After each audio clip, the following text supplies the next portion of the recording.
Kisah Rasulullah Shallallahu Alaihi Wasallam melihat keindahan malam Lailatul Qadar. Malam Lailatul Qadar merupakan malam yang dahsyat dan memiliki keistimewaan dibandingkan dengan malam-malam yang lain. Malam Lailatul Qadar jatuh di 10 hari akhir di bulan Ramadan. Lailatul Qadar adalah malam turunnya ayat-ayat pertama Al-Quran kepada Rasulullah Shallallahu Alaihi Wasallam. Umat Islam biasanya akan berlomba-lomba untuk memperbanyak ibadahnya demi bisa mendapatkan malam Lailatul Qadar. Lailatul Qadar adalah malam yang lebih baik dari 1000 bulan.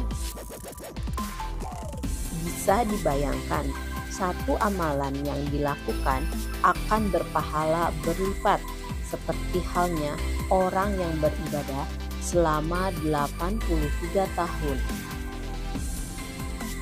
Allah menurunkan Jibril dan para malaikat ke dunia sekaligus keberkahan dan ampunan-ampunan dari Allah Subhanahu wa Ta'ala kepada siapa saja yang beribadah pada malam tersebut. Hal tersebut sesuai dengan hadis yang artinya, siapa yang mengerjakan ibadah pada malam Qadar dengan iman dan ikhlas akan diampuni dosanya yang telah lalu. Dan siapa yang berpuasa di bulan Ramadan dengan iman dan ikhlas, maka diampuni dosanya yang telah lalu.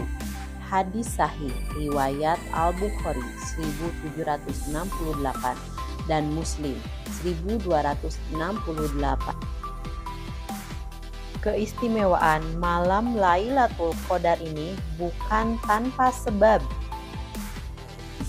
NASA memiliki bukti ilmiah yang dapat dipakai sebagai data dan fakta bahwa malam Lailatul Qadar adalah malam yang istimewa. NASA mengakui bahwa ada satu malam di antara 10 hari terakhir di bulan Ramadan yang berbeda dari malam biasanya.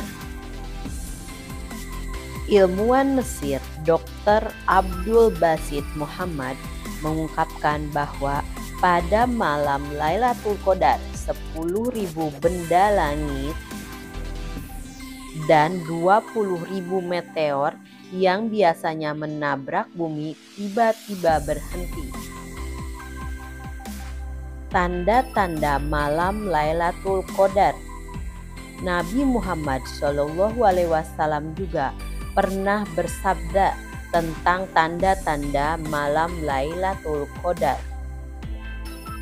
Sesungguhnya tanda-tanda datangnya Lailatul Qadar adalah bahwa pada malam itu langit benar-benar cerah dan terang, seakan-akan ada rembulan yang sedang memancarkan cahayanya. Suasana malam itu begitu tenang, hening dan memiliki corak yang lain ketimbang biasanya.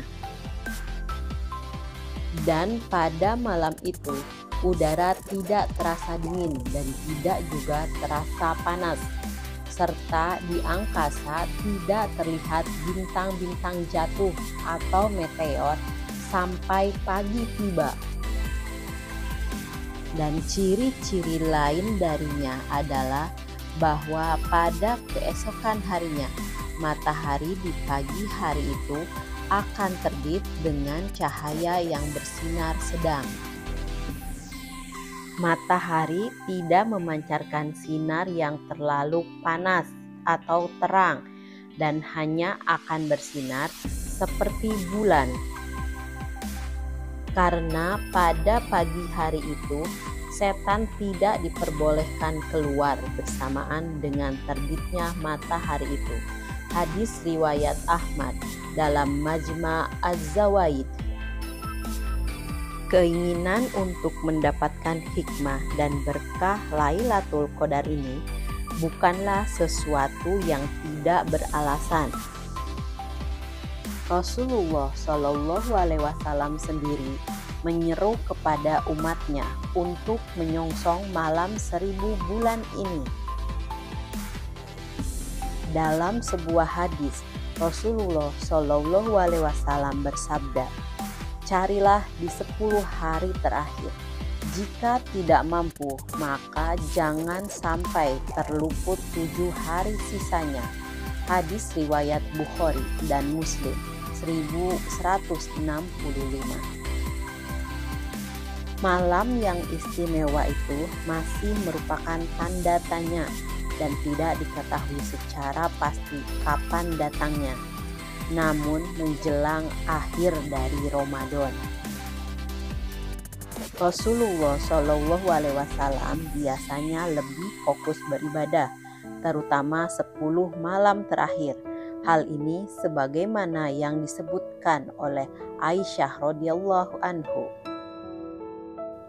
Nabi Muhammad Shallallahu Alaihi Wasallam ketika memasuki 10 malam terakhir bulan Ramadan memilih fokus beribadah, mengisi malamnya dengan ibadah, dan membangunkan keluarganya untuk ikut beribadah. Hadis riwayat Al-Bukhari. Dalam sebuah kisah diceritakan bahwa Rasulullah Shallallahu Alaihi Wasallam sedang duduk itikaf semalam suntuk pada hari-hari terakhir bulan suci Ramadan.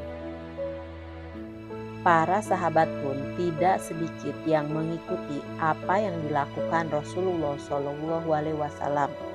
Ketika Rasulullah berdiri hendak sholat, para sahabat juga menunaikan sholat. Ketika beliau menengadahkan tangannya untuk berdoa, para sahabat pun serempak mengamininya. Saat itu langit mendung tidak berbintang. Angin pun meniup tubuh-tubuh yang memenuhi masjid. Dalam riwayat tersebut, malam itu adalah malam ke-27 dari bulan Ramadan. Di saat Rasulullah Shallallahu Alaihi Wasallam dan para sahabat sujud, tiba-tiba hujan turun cukup deras. Masjid yang tidak beratap itu menjadi tergenang oleh air hujan. Salah seorang sahabat ada yang ingin membatalkan sholatnya. Ia bermaksud ingin berteduh dan lari dari syaf. Namun niat itu digagalkan karena dia melihat Rasulullah Shallallahu Alaihi Wasallam dan sahabat lainnya tetap sujud dengan khusyuk, tidak bergerak. Air hujan pun semakin menggenangi masjid dan membasahi seluruh tubuh Rasulullah Shallallahu Alaihi Wasallam dan para sahabatnya yang berada di dalam masjid tersebut. Akan tetapi Rasulullah Shallallahu Alaihi Wasallam dan para sahabat tetap sujud dan tidak beranjak sedikit pun dari tempatnya. Beliau basah kuyup dalam sujud, namun sama sekali tidak bergerak. Seolah-olah beliau sedang asik masuk ke dalam suatu alam yang melupakan segala-galanya. Beliau sedang masuk ke dalam suatu alam keindahan. Beliau sedang diliputi oleh cahaya ilahi.